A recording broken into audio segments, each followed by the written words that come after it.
당신은 지금 자신을 어떻게 부르고 있습니까?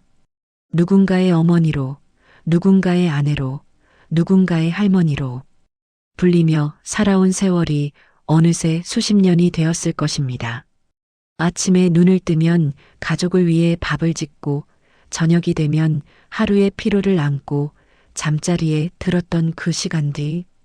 그 긴 세월 동안 나라는 이름을 가슴 깊이 묻어두고 살아온 분들이 많습니다.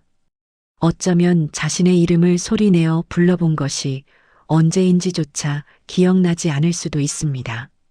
그리고 그 이름을 기억하는 것조차 사치처럼 느껴졌던 시절도 있었겠지요. 그런데 오늘 저는 여러분께 500년 전의 한 여인 이야기를 꺼내려 합니다. 그녀의 본명은 인선이었습니다. 하지만 역사는 그녀를 신사임당이라 기억합니다. 흥미로운 것은 사임당이라는 이름은 누군가 지어준 것이 아니라는 사실입니다. 그것은 그녀 스스로 자신에게 붙인 호였습니다. 스스로 자신을 명명한 것이었습니다. 사임당의 호는 사임에서 비롯됩니다. 중국 고대의 어진 왕비였던 태임을 본받겠다는 뜻이지요. 어떤 이들은 이것을 두고 현모양처의 이상을 추구한 것이라 해석합니다. 하지만 저는 그 해석이 절반의 진실만을 담고 있다고 생각합니다. 더 중요한 사실은 조선시대의 여성이 스스로 자신의 호를 짓고 그 이름으로 자신을 세상에 내세웠다는 것입니다. 그것은 그 시대에 얼마나 대담한 자기 선언이었겠습니까? 철학자 쇼펜하우어는 말했습니다. 인간의 삶이란 본질적으로 고통이며 우리가 무언가를 원하고 갈망하는 순간 이미 고통의 씨앗이 심어진다고. 그의 눈으로 보면 인간은 허무한 욕망의 노예이며 자아라는 것도 결국 환상에 불과합니다. 이 냉엄한 시각 앞에서 많은 사람들이 무릎을 꿇고 싶어집니다.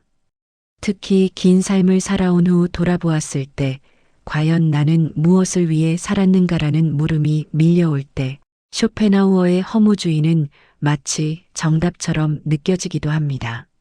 하지만 사임당의 삶은 그 허무주의에 정면으로 반박합니다. 그리고 그 반박의 첫 번째 무기는 바로 이름 짓기였습니다. 철학자 사르트르는 실존이 본질에 앞선다고 했습니다. 즉, 인간은 먼저 존재하고 그 다음에 자신이 누구인지를 만들어간다는 뜻입니다. 우리는 태어날 때 아무런 목적도 본질도 부여받지 않습니다. 그것을 스스로 만들어가는 것이 인간의 자유이자 책임이라고 그는 이야기했지요. 사임당은 사르트르보다 수백 년 앞서 이 진리를 몸으로 살아낸 여성이었습니다. 강릉 오죽헌에서 태어난 어린 인선은 남다른 어린 시절을 보냈습니다. 외할머니 최 씨의 품에서 자란 그녀는 일찍부터 글을 배우고 그림을 그렸습니다. 아버지 신명하는 딸에게도 아들과 같은 교육을 받게 했고 그 덕에 인선은 시를 짓고 문장을 쓰며 그림을 그리는 것을 자연스럽게 익혔습니다. 하지만 당시 조선의 사회는 여성에게 그 어떤 공적인 이름도 허락하지 않았습니다. 여성은 결혼하면 남편의 집안 이름으로 불렸고 자식을 낳으면 자식의 어머니로 불렸습니다. 그녀 자신의 이름은 점점 흐릿해져 갔습니다. 그런데 인선은 그 흐릿해짐에 저항했습니다. 자신의 호를 짓고 그 호 아래 그림을 그리고 글을 썼습니다. 오늘날로 치면 작가가 자신의 필명으로 작품을 발표하는 것과 같은 행위였습니다. 나는 여기 있다. 나는 이런 사람이다. 나는 이런 세계를 꿈꾼다. 그 조용하지만 단호한 선언이 바로 사임당이라는 이름 안에 담겨 있었습니다. 여기서 한 가지 깊이 생각해 볼 것이 있습니다. 사임당이 스스로를 명명할 수 있었던 것은 어떤 외적인 조건이 갖추어졌기 때문이 아니었습니다. 그녀가 살았던 조선은 여전히 여성에게 가혹한 사회였습니다. 결혼 후 남편을 따라 서울로 올라가면서 고향 강릉을 그리워하며 눈물 흘린 그녀의 시가 지금도 전해집니다. 어머니를 두고 멀리 떠나야 했던 그 마음의 찢어짐. 그럼에도 불구하고 그녀는 붓을 놓지 않았습니다. 외적인 상황이 허락해서가 아니라 내면의 어떤 불씨가 꺼지지 않았기 때문이었습니다. 그 불씨가 무엇이었을까요? 저는 그것이 나는 이것을 해야만 한다는 내적 소명이었다고 생각합니다. 그림을 그리는 것, 글을 쓰는 것, 세상을 아름답게 바라보는 것. 그것은 사임당에게 선택의 문제가 아니었습니다. 살기 위해 숨을 쉬어야 하듯 그녀에게 창작은 존재의 필수 조건이었습니다. 쇼펜하우어가 말한 것처럼 욕망이 고통을 낳는다 해도 창조하고자 하는 욕망만은 고통을 아름다움으로 변환시키는 신비로운 힘을 지니고 있었습니다. 이 지점에서 저는 여러분께 조심스럽게 묻고 싶습니다. 지금 이 순간 당신 안에 꺼지지 않은 불씨가 있습니까? 오랜 세월 가족을 위해 살아오면서 어딘가에 묻어두었던 당신만의 무언가가 있습니까? 그림을 그리고 싶었던 마음, 글을 쓰고 싶었던 마음, 노래를 부르고 싶었던 마음, 혹은 그저 조용히 혼자만의 시간 속에서 무언가를 사유하고 싶었던 마음. 그것들은 지금도 당신 안에 살아 있습니다. 시간이 지났다고, 나이가 들었다고 그 불씨가 사라지지는 않습니다. 사임당은 7남매를 낳고 키우는 어머니였고 남편의 뒷바라지를 해야 하는 아내였으며 시어머니를 모시는 며느리였습니다. 오늘날의 시니어 여성들이 살아온 삶과 크게 다르지 않습니다. 그러나 그녀는 그 모든 역할 속에서도 사임당이라는 이름을 지키며 살았습니다. 그것이 쉬웠을 리 없습니다. 하지만 그 이름이 있었기에 그녀는 수백 년이 지난 후에도 우리 곁에 살아 있습니다. 당신에게도 그런 이름이 필요합니다. 꼭 세상에 알려지는 이름이 아니어도 됩니다. 당신만의 호, 당신만의 별명, 당신이 스스로에게 붙이는 이름 하나. 그것이 당신의 나머지 삶을 이전과는 전혀 다르게 만들어줄 수 있습니다. 독일의 실존주의 철학자 하이데거는 본래적 실존이라는 개념을 이야기했습니다. 타인의 기대와 사회적 역할에 묻혀 살아가는 것이 아니라 자신이 진정으로 누구인지를 마주하고 그것을 용기 있게 살아내는 것. 그것이 인간이 도달해야 할 본래의 존재 방식이라고 그는 말했습니다. 많은 사람들이 죽음을 앞두고서야 비로소 본래적 실존에 눈을 뜬다고 했지만 저는 생각이 다릅니다. 지금 이 순간 이 글을 읽고 있는 당신도 눈을 뜰 수 있습니다. 시니어의 시간은 많은 이들이 이야기하듯 남은 시간이 아닙니다. 그것은 어쩌면 인생에서 처음으로 온전히 자신을 위해 살 수 있는 새로운 시작의 시간입니다. 자식들은 이제 자신의 삶을 살고 있고 남편과의 관계는 오랜 세월을 거쳐 새로운 형태로 정착되었으며 사회적 의무들도 많이 내려놓게 된 시기. 그 가벼워진 어깨 위에 이제는 당신 자신의 이름을 올려놓을 때가 된 것입니다. 오늘 한 가지를 해보시겠습니까? 혼자 조용한 시간을 내어 종이 한 장 앞에 앉아보세요. 그리고 이렇게 써보세요. 나는 누구인가? 누구의 어머니, 누구의 아내가 아닌 오직 나로서의 나. 내가 좋아하는 것, 내가 설레는 것, 내가 아름답다고 느끼는 것. 그것들을 천천히 적어 내려가다 보면 어느 순간 당신 안에서 잊혀졌던 이름 하나가 떠오를 것입니다. 그것이 바로 당신의 호입니다. 당신이 스스로에게 붙이는 세상에서 가장 소중한 이름입니다. 사임당은 붓으로 자신을 표현했습니다. 당신은 어떤 것으로 자신을 표현하시겠습니까?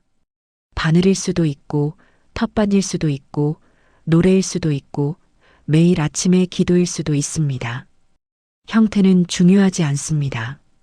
중요한 것은 그것이 당신에게서 비롯된 것이어야 한다는 점입니다. 타인의 기대가 아닌 당신 자신의 내면에서 우러나온 것이어야 합니다. 허무는 이름 없는 곳에서 자랍니다. 자신이 누구인지 모를 때, 자신의 존재 이유를 찾지 못할 때, 그 텅 빈 자리에 허무가 슬금슬금 들어옵니다. 하지만 이름이 있는 곳에는 허무가 발붙이기 어렵습니다. 내가 사임당이라는 이름을 지니고 있는 한, 나는 사임당으로서 살아야 하는 이유가 생깁니다. 그 이유가 삶을 앞으로 나아가게 합니다. 500년 전 강릉의 한 여인이 스스로에게 이름을 붙이던 그날의 떨림이 오늘 이 글을 읽는 당신에게도 닿기를 바랍니다. 당신의 이름은 무엇입니까? 이제 그 이름을 당신 스스로 지을 시간입니다. 이름을 찾으셨습니까? 지난 장에서 우리는 함께 오랫동안 묻어두었던 자신의 이름을 꺼내보았습니다. 누구의 어머니도 누구의 아내도 아닌 오직 나로서의 나. 그 이름을 마음속에 새긴 지금 자연스럽게 다음 질문이 떠오릅니다. 그렇다면 그 이름으로 나는 무엇을 바라보며 살아갈 것인가? 이름을 찾은 것은 출발점에 불과합니다. 이제 그 이름을 지닌 사람으로서 매일 아침 눈을 뜨고 마주하는 이 일상을 어떻게 살아갈 것인지를 생각해야 합니다. 솔직히 말씀드려도 될까요? 많은 시니어 여성분들이 털어놓는 고백이 있습니다. 바쁘게 살아온 시절에는 몰랐는데 자식들이 출가하고 남편도 은퇴하고 나서 이상하게 시간이 무겁게 느껴진다고. 아침에 일어나 밥을 짓고 청소를 하고 시장을 보고 저녁을 준비하고 그 반복이 어느 날부터인가 의미 없이 굴러가는 바퀴처럼 느껴지기 시작했다고. 누군가를 위해 무언가를 해야 한다는 절박한 이유가 사라지고 나니 일상이 텅 빈 그릇처럼 덩그러니 남겨진 느낌이라고 하십니다. 그 마음을 충분히 이해합니다. 그리고 그 마음이 결코 나약함의 증거가 아님을 먼저 말씀드리고 싶습니다. 그것은 오히려 삶을 진지하게 살아온 사람만이 느낄 수 있는 깊이 있는 감각입니다. 하지만 오늘은 그 무료함을 다른 각도에서 바라보는 법을 사임당에게서 배워보려 합니다. 그녀가 남긴 8폭의 작은 그림 속에 그 오래된 지혜가 고스란히 담겨 있습니다. 초충도, 풀초, 벌레충, 그림도 말 그대로 풀과 벌레를 그린 그림입니다. 처음 이 이름을 들으면 고개를 갸웃거리게 됩니다. 당대 최고의 화가로 손꼽히던 신사임당이 왜 하필 풀벌레를 그렸을까? 웅장한 산수화도 아니고 기품 있는 매화나 난초도 아니고 발밑에 기어다니는 작은 생명들을 사대부 화가들이 즐겨 그리던 사군자의 세계와는 얼마나 다른 선택이었습니까? 지금 당신 앞에 초충도 한 폭이 펼쳐져 있다고 상상해 보세요. 비단결처럼 고운 바탕 위에 오이줄기 하나가 구불구불 뻗어 있습니다. 줄기에는 여린 덩굴손이 공중을 향해 섬세하게 감겨 올라가고 그 끝에는 노란 오이꽃이 막 피어나고 있습니다. 줄기 아래로는 통통한 오이 하나가 주렁주렁 매달려 있고 그 곁에는 붉은 맨드라미가 고개를 들고 있습니다. 그리고 화면 한쪽 아무도 신경 쓰지 않을 것 같은 자리에 여치 한 마리가 조용히 앉아 있습니다. 날개의 결까지 섬세하게 표현된 그 여치는 그림 속에서 숨을 쉬는 것 같습니다. 또 다른 폭에는 수박이 있습니다. 넝쿨 위로 탐스럽게 익어가는 수박 옆에 들쥐 한 마리가 앉아 수박 껍질을 갉아먹고 있습니다. 그 표정이 어찌나 생생한지 보는 사람도 모르게 입가에 미소가 번집니다. 양귀비꽃 그늘 아래에는 고슴도치가 웅크리고 있고 페랭이꽃 사이로는 나비 2마리가 서로를 향해 날아들고 있습니다. 이 그림들은 하나같이 크고 거창한 것이 아닙니다. 모두 발밑을 내려다보아야만, 허리를 깊이 숙여야만, 그것도 충분히 오래 머물러서야만 보이는 것들입니다. 이것이 핵심입니다. 사임당은 세상을 올려다보지 않고 내려다보았습니다. 높은 곳이 아니라 낮은 곳을, 화려한 것이 아니라 소박한 것을, 빠른 것이 아니라 느린 것을 그녀는 선택했습니다. 그리고 그 낮고 소박하고 느린 것들 속에서 세상의 어떤 웅장한 산수와도 담지 못한 생명의 진실을 포착해냈습니다. 왜 그랬을까요? 저는 그것이 단순한 취향의 문제가 아니었다고 생각합니다. 사임당은 알고 있었습니다. 진짜 아름다움은 누구나 보는 곳에 있지 않다는 것을. 거대하고 화려한 것들은 지나치면서도 알아볼 수 있습니다. 하지만 작고 여린 것들은 멈추지 않으면, 고요해지지 않으면, 마음을 비우지 않으면 보이지 않습니다. 발밑의 여치를 발견하려면 먼저 자신의 바쁜 걸음을 멈추어야 합니다. 풀숲의 들쥐를 알아채려면 먼저 자신의 시끄러운 마음을 조용히 해야 합니다. 그러니 초충도는 단순히 풀벌레를 그린 그림이 아닙니다.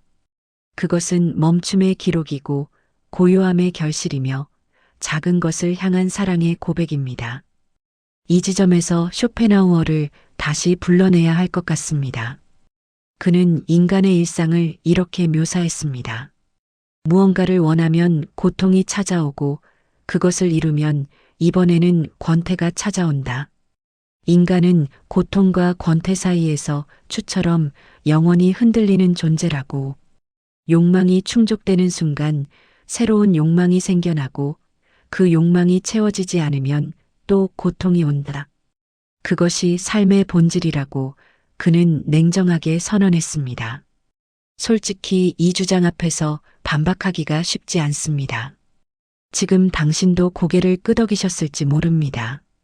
자식을 키울 때는 그것이 소원이었는데 다 키우고 나니 허전합니다. 건강을 원했는데 건강을 얻으니 이번에는 다른 무언가가 부족합니다. 쇼펜하우어의 말처럼 욕망의 끝에는 늘 새로운 결핍이 기다리고 있는 것처럼 느껴집니다. 하지만 사임당은 그 쇼펜하우어의 논리에서 벗어나는 길을 알고 있었습니다. 그 길의 이름은 관찰입니다. 관찰이란 무엇입니까? 단순히 보는 것이 아닙니다. 관찰은 대상에게 온전히 마음을 내어주는 행위입니다. 초충도 속의 여치 날개를 그 섬세한 결까지 표현하려면 사임당은 그 여치 곁에 한참을 앉아 있어야 했을 것입니다. 여치가 날개를 접었다 폈다 하는 것을 보고 다리를 구부리는 방식을 보고 몸의 빛깔이 빛의 방향에 따라 어떻게 달라지는지를 보았을 것입니다. 그 시간 동안 그녀의 마음 속에는 오직 그 여치만이 있었을 것입니다. 가사의 걱정도, 남편에 대한 근심도, 자식에 대한 염려도 잠시 비워지고 오직 그 작은 생명 하나가 그녀의 세계 전부가 되는 순간, 그것이 관찰의 마법입니다. 그리고 저는 그 관찰이 사실은 사랑과 같은 것이라고 생각합니다. 진심으로 사랑하는 사람을 바라볼 때 우리는 그 사람의 모든 세부를 알아챕니다. 오늘따라 눈빛이 다르다는 것을, 걸음걸이에 피로가 담겨 있다는 것을. 그처럼 사임당은 발밑의 작은 생명들을 사랑했습니다. 그 사랑이 그녀의 눈을 열었고 그 열린 눈이 세상의 경이로움을 포착했습니다. 그리고 그 경이로움을 붓 위에 옮기는 동안 쇼펜하우어가 말한 권태는 단 한순간도 그녀의 곁에 앉지 못했습니다. 사랑하면 허무가 사라집니다. 이것은 철학적 수사가 아니라 실제로 일어나는 일입니다. 무언가를 온 마음으로 관찰하고 사랑하는 순간 우리는 결핍을 느낄 틈이 없습니다. 그 순간에는 채워야 할 욕망도 도망쳐야 할 권태도 존재하지 않습니다. 오직 지금 이 순간, 이 존재가 살아 숨쉬고 있다는 경이로움만이 가득합니다. 그것이 바로 사임당이 초충도를 통해 우리에게 전하고 싶었던 비밀이라고 저는 생각합니다. 자, 이제 이 이야기를 당신의 오늘 하루로 가져와 보겠습니다. 아침에 일어나 찌개를 끓입니다. 된장찌개의 구수한 냄새가 부엌을 가득 채웁니다. 보글보글 끓어오르는 소리, 두부가 흔들리는 모양, 애호박이 국물을 머금어 점점 투명해지는 과정. 그것을 그저 해치워야 할 아침 일과로 바라보는 눈과 그 안에서 일어나는 작은 경이로움을 알아채는 눈은 전혀 다른 아침을 만들어냅니다. 사임당이 오이꽃의 노란빛과 덩굴손의 섬세한 감김을 알아챘듯 당신도 찌개 속 두부가 흔들리는 방식에서 삶의 어떤 리듬을 발견할 수 있습니다. 당신의 찌개 끓는 소리는 곧 교향곡입니다. 베란다에 화분이 있습니까? 그 화분의 흙을 손가락으로 살짝 눌러보세요. 촉촉한지 건조한지를 느껴보세요. 잎사귀 한 장을 들여다보면 어제와 다른 무언가가 보일 것입니다. 새 잎이 돋아나고 있거나 이미 꽃봉오리가 맺혀 있거나 혹은 잎 뒤에 작은 이슬 한 방울이 맺혀 있거나 사임당이 들쥐와 고슴도치를 관찰하던 그 눈빛으로 당신의 화분을 바라본다면 그 작은 화분이 하나의 우주로 보이기 시작할 것입니다.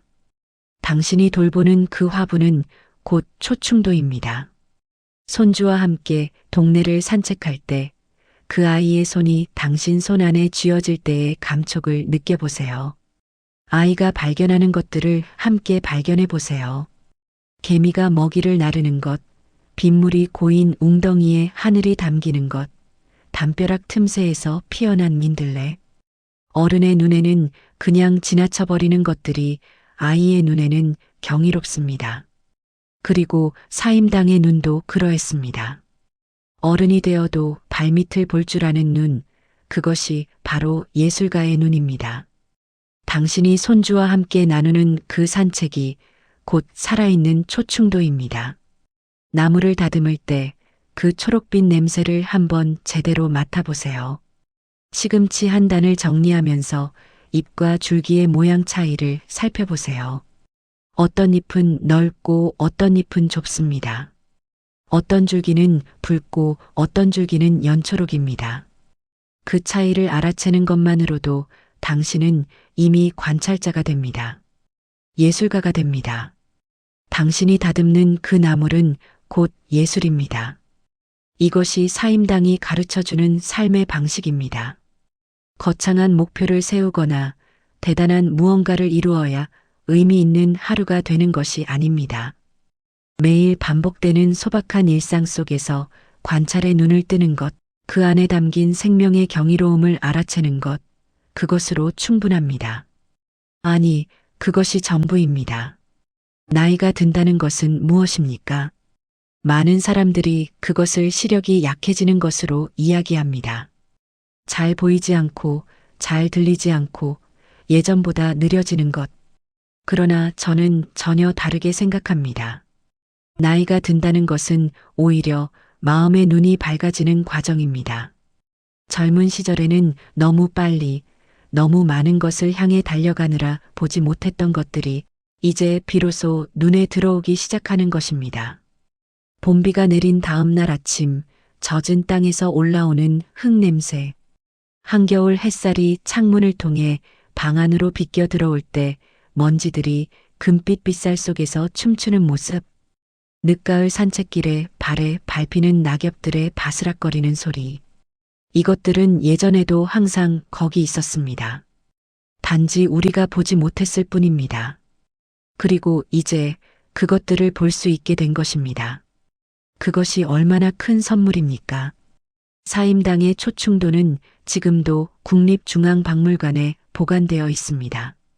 수백 년의 세월이 흘렀지만 그 그림 속 여치는 여전히 날개를 접고 있고 들쥐는 여전히 수박을 갉아먹고 있습니다. 그 생명이 사라지지 않는 이유는 사임당이 그것들을 진심으로 사랑했기 때문입니다. 사랑으로 바라본 것은 영원히 살아남습니다. 당신의 하루하루도 그러합니다. 사랑으로 바라보는 일상은 사라지지 않습니다. 당신이 사랑으로 끓인 찌개의 온기는 당신이 정성으로 다듬은 나물의 초록빛은 당신이 마음을 담아 돌본 화분의 꽃잎은 그것을 받은 사람의 마음 속에 영원히 남습니다. 그것이 당신의 초충도입니다. 그것이 당신의 예술입니다. 발밑을 내려다보세요. 거기에 기적이 있습니다. 이름을 찾으셨습니다. 발밑의 기적도 발견하셨습니다. 그런데 집으로 돌아오면 또다시 마주하게 되는 얼굴들이 있습니다. 수십 년을 함께 살아온 남편, 이제는 각자의 삶을 살아가는 자녀들, 그리고 그 자녀들이 낳은 손주들. 이름을 찾은 나와 가족이라는 울타리 사이에서 많은 시니어 여성들이 말로 표현하기 어려운 복잡한 감정을 안고 살아갑니다. 자식이 독립하던 날을 기억하십니까?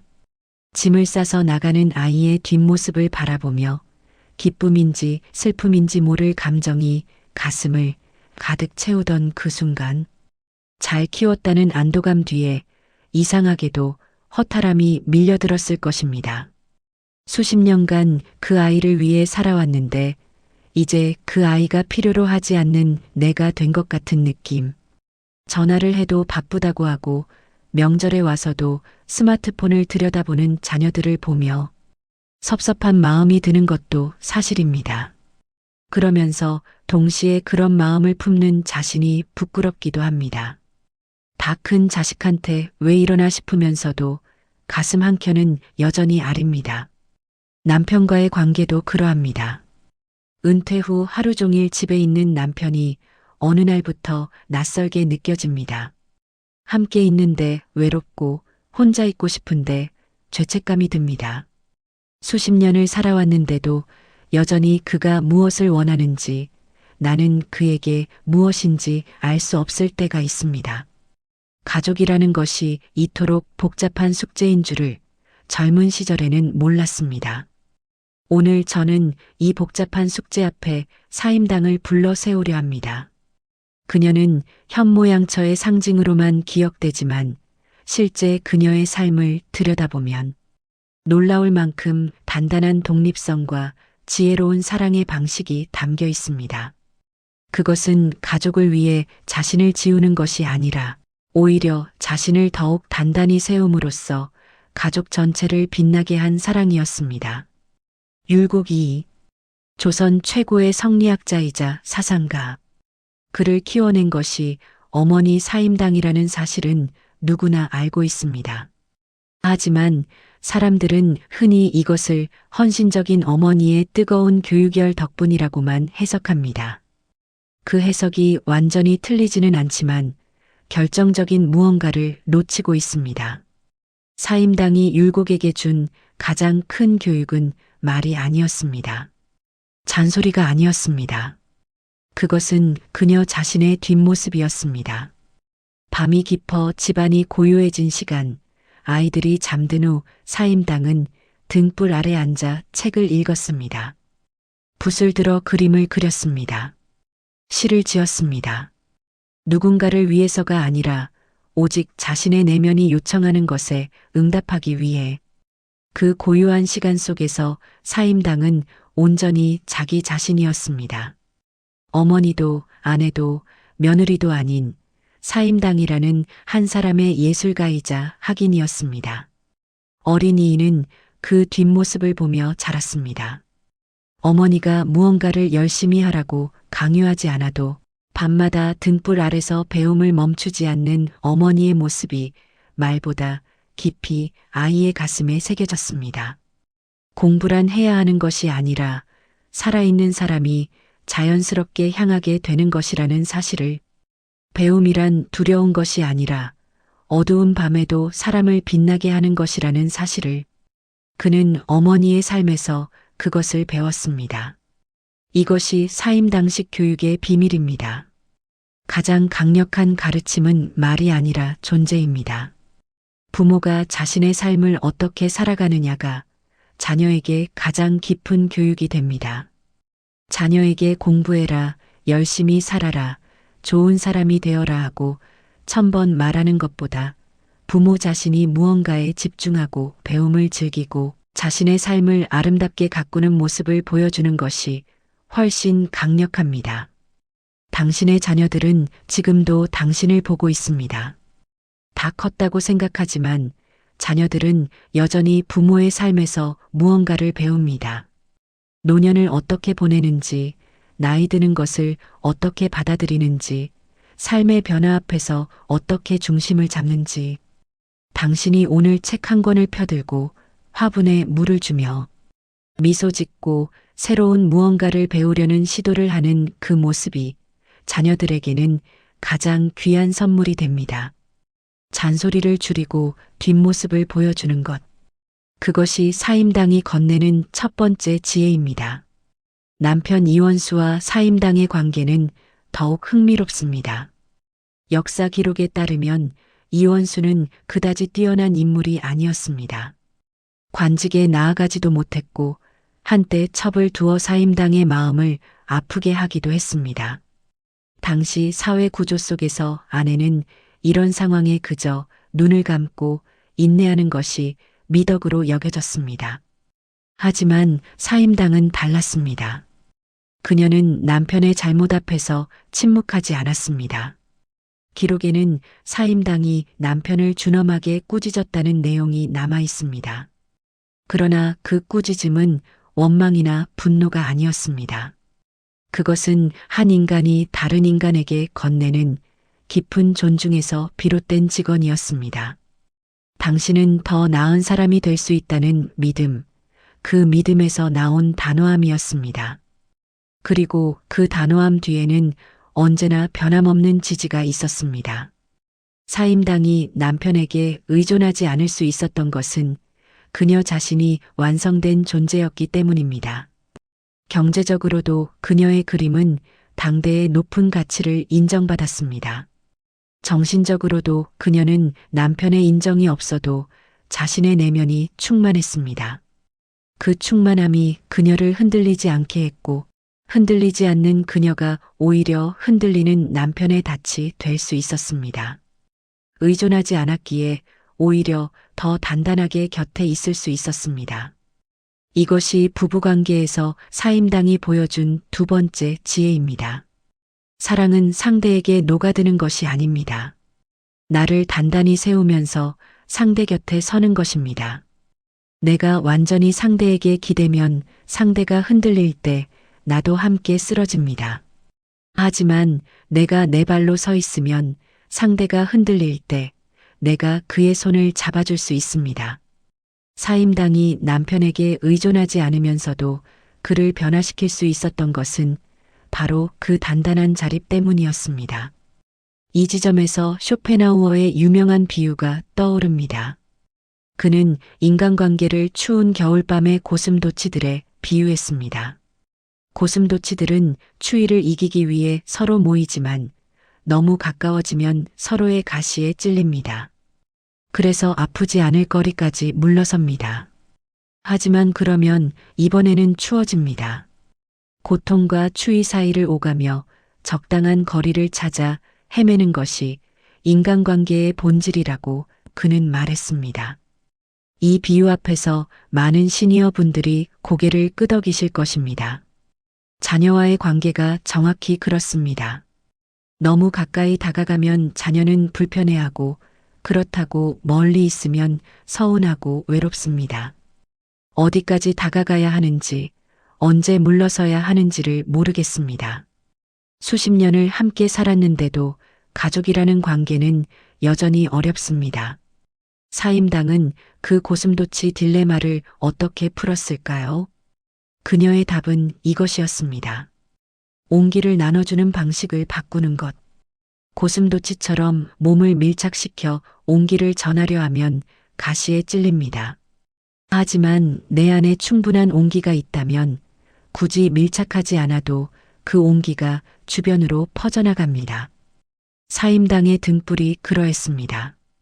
그녀가 밤마다 등불 아래서 뿜어내던 고요하고 충만한 빛이 굳이 요구하지 않아도 온 집안을 따뜻하게 했습니다. 자녀에게 더 자주 연락하라고 요구하거나 왜 오지 않느냐고 섭섭함을 표현하는 대신 당신 자신의 삶을 더욱 충만하게 만드세요. 배움을 멈추지 않고 관심사를 키우고 자신만의 시간을 아름답게 가꾸는 것. 그러면 자녀들은 의무감이 아니라 자석에 끌리듯 당신 곁으로 돌아옵니다. 잔소리로 붙잡으면 멀어지고 빛으로 빛나면 스스로 찾아옵니다. 사랑하기에 놓아주는 것, 그것이 가장 지혜로운 가까움의 방식입니다. 오늘부터 실천하실 수 있는 것들을 몇 가지 나눠드리고 싶습니다. 자녀에게 전화할 때 처음 한마디를 바꾸어 보세요. 왜 연락이 없었니가 아니라 나 요즘 이런 거 배우고 있어. 재미있더라로 시작해 보세요. 자녀들은 어머니의 근황이 활기차면 안도하고 그 안도가 더 자주 연락하고 싶은 마음으로 자연스럽게 이어집니다. 남편과 하루에 한 가지, 오늘 당신이 아름답다고 느낀 것을 나눠보세요. 베란다 화분에 새 잎이 돋았다든가, 오늘 끓인 국이 유난히 맛있었다든가, 소박하고 작은 것이어도 좋습니다. 일상을 함께 감탄하는 것, 그것이 오랜 부부관계에 새 숨결을 불어넣는 가장 단순하고 효과적인 방법입니다. 그리고 무엇보다 하루에 1시간만이라도 오롯이 자신만의 시간을 가지세요. 그 시간에 가족 걱정을 하지 마세요. 그저 당신이 좋아하는 것을 하세요. 그 시간이 쌓이면서 당신은 점점 더 충만해지고 그 충만함이 가족에게 자연스럽게 흘러넘칩니다. 비어있는 그릇으로는 아무것도 나눌 수 없습니다. 채워진 그릇만이 나눌 수 있습니다. 이제 3장의 이야기가 모두 끝을 향해 갑니다. 1장에서 우리는 이름을 찾았습니다. 2장에서는 발밑의 경이로움을 발견했습니다. 그리고 3장에서 우리는 사랑의 진짜 의미를 다시 배웠습니다. 사임당이 우리에게 남긴 삶의 유산은 결국 하나의 문장으로 압축됩니다. 사랑은 나를 지우는 것이 아니라 나라는 등불을 밝혀 가족의 길을 비추는 것이다. 자신을 지운 사랑은 오래가지 못합니다. 자신을 잃은 사람은 결국 가족에게도 짐이 됩니다. 하지만 자신을 밝힌 사랑은 시간이 갈수록 깊어집니다. 스스로 빛나는 사람 곁에 있으면 가족들도 함께 빛납니다. 사임당의 빛이 500년이 지난 지금도 꺼지지 않는 것처럼 당신의 빛도 당신이 세상을 떠난 후에도 오래도록 가족의 마음속에 남을 것입니다. 이름을 찾으십시오. 발밑을 내려다 보십시오. 그리고 등불을 켜십시오. 그것으로 충분합니다. 그것이 전부입니다. 그 삶이 가장 아름답습니다. 긴 여정이었습니다. 우리는 함께 참 많은 길을 걸어왔습니다. 수십 년간 누군가의 이름 뒤에 숨어 살아온 자신을 꺼내어 이름을 붙여주었고 발밑에 기어다니는 작은 생명들 속에서 일상의 경이로움을 발견했으며 가족이라는 숲 안에서 나라는 등불을 끄지 않으면서도 따뜻하게 빛나는 법을 배웠습니다. 사임당이라는 한 여인의 삶을 나침반 삼아 걸어온 이 여정이 당신의 가슴속 어딘가를 조용히 두드렸기를 바랍니다. 그런데 이제 진짜 질문이 남았습니다. 이 모든 지혜를 품고 우리는 어디로 가야 합니까? 배움은 이제 끝이 났습니다. 이 글을 덮고 일상으로 돌아갔을 때 당신 앞에 놓인 오늘 하루를 어떻게 살아갈 것입니까? 그 물음 앞에서 마지막으로 사임당을 한 번 더 불러내려 합니다. 이번에는 그녀의 삶의 끝자락에서입니다. 1551년 신사임당은 48배 나이로 세상을 떠났습니다. 지금의 기준으로도 결코 많은 나이가 아닙니다. 그녀가 눈을 감던 그날 곁에는 남편과 자녀들이 있었을 것입니다. 막내 아들 이인은 그때 16살이었습니다. 훗날 조선 최고의 학자가 될 그 소년이 어머니의 마지막을 지켜보았습니다. 사임당의 손에는 그날 무엇이 남아 있었을까요? 화려한 벼슬이나 명예는 없었습니다. 넓은 토지나 재물도 없었습니다. 하지만 그녀의 손끝에는 수백 장의 그림이 남아 있었고 그녀의 눈빛을 닮은 아이들이 남아 있었습니다.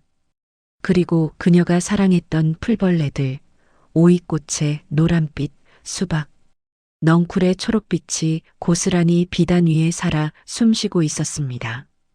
그녀는 떠났지만 그녀가 사랑했던 것들은 남았습니다. 그리고 그 남겨진 것들이 500년의 시간을 건너 지금 이 순간 우리 곁에 도달했습니다. 생각해보면 참으로 신비로운 일입니다.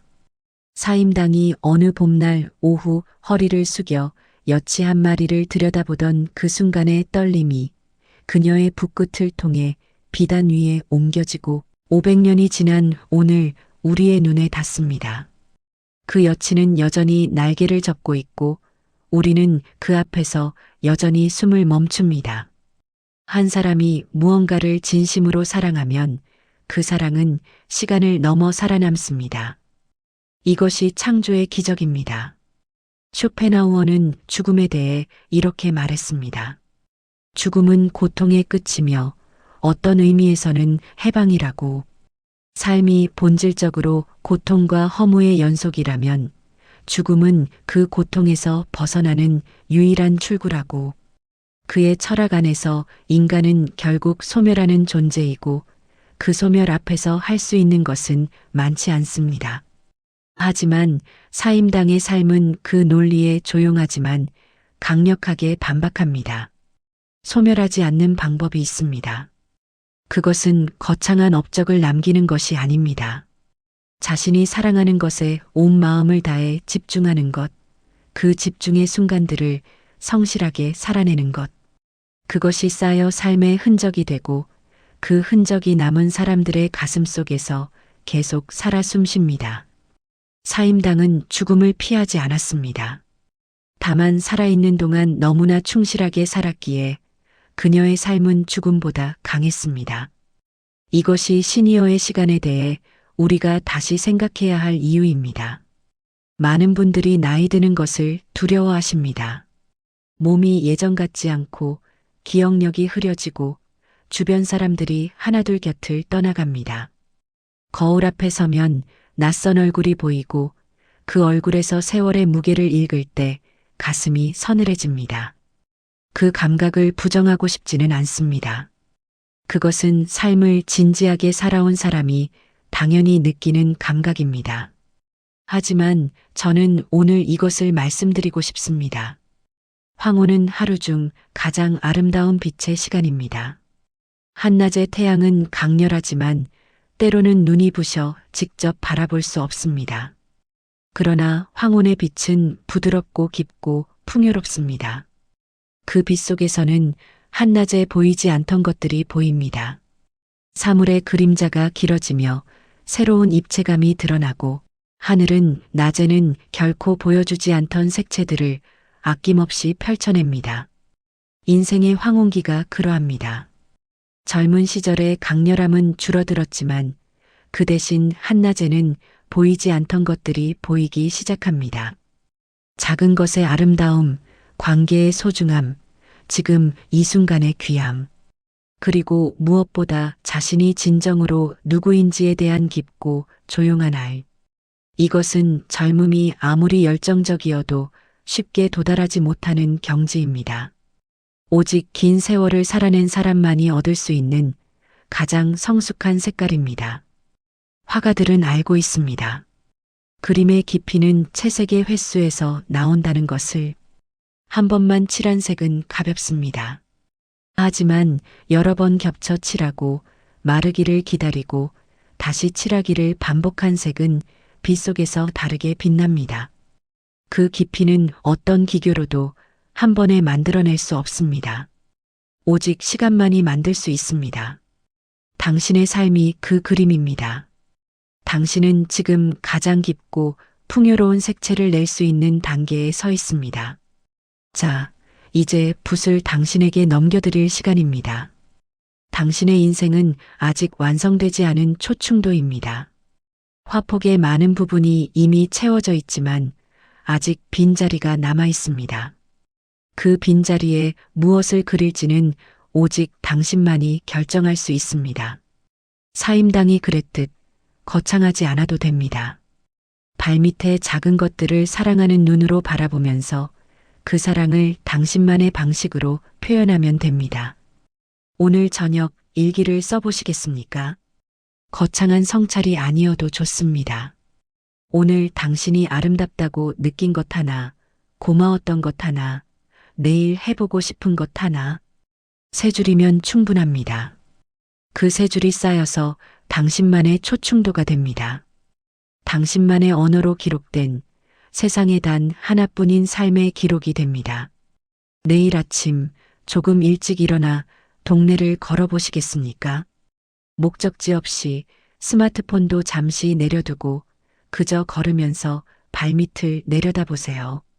보도블록 틈새에서 자라난 작은 풀, 아침 이슬을 머금은 거미줄, 전봇대 위에서 노래하는 참새. 그것들을 오늘만큼은 사임당의 눈으로 바라보세요. 그것들이 얼마나 경이롭게 살아있는지를 느껴보세요. 그 걸음이 당신의 초충도를 그리는 아침 산책이 됩니다. 이번 주 안으로 자신에게 작은 선물 하나를 해보시겠습니까?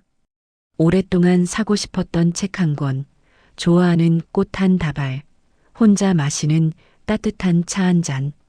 누구를 위한 것이 아닌 오직 당신을 위한 것이어야 합니다. 그 선물을 받을 자격이 당신에게 충분히 있다는 것을 오늘 이 글을 다 읽은 당신은 이미 알고 있을 것입니다. 그리고 가끔은 가족에게 이렇게 말해보세요. 나 요즘 참 좋아. 배우고 싶은 것도 생겼고 하고 싶은 것도 있어. 그 말 한마디가 가족들의 마음에 어떤 안도와 기쁨을 심어줄지 당신은 상상보다 크게 놀라게 될 것입니다. 부모가 행복한 것이 자녀에게는 가장 큰 선물입니다. 사임당은 48배 붓을 내려놓았습니다. 하지만 그녀의 그림은 지금도 살아있습니다. 그 비단 위의 여친은 500년째 날개를 접고 있고 들쥐는 여전히 수박을 갉아먹고 있으며 나비 두 마리는 영원히 서로를 향해 날아들고 있습니다. 그것들이 살아있는 이유는 단 하나입니다. 사임당이 그것들을 진심으로 사랑했기 때문입니다. 당신도 언젠가는 붓을 내려놓을 날이 올 것입니다.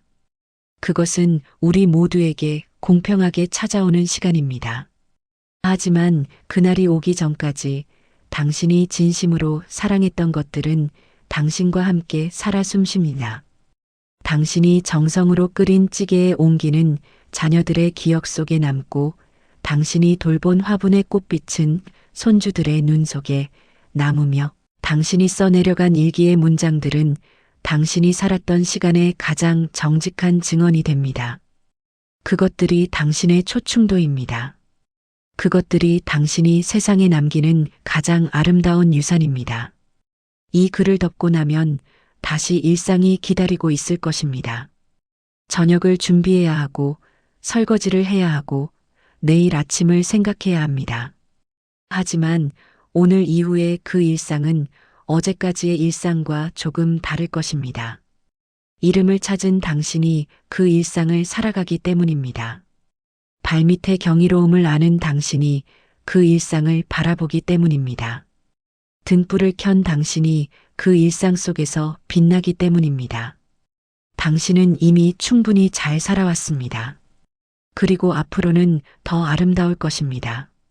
왜냐하면 이제 당신은 자신이 누구인지 알기 때문입니다. 붓을 드십시오. 화폭이 기다리고 있습니다. 오늘이라는 단 한 번뿐인 이 하루가 당신만의 색깔로 채워지기를 기다리고 있습니다. 당신의 삶은 당신이 사랑한 모든 것들로 영원합니다.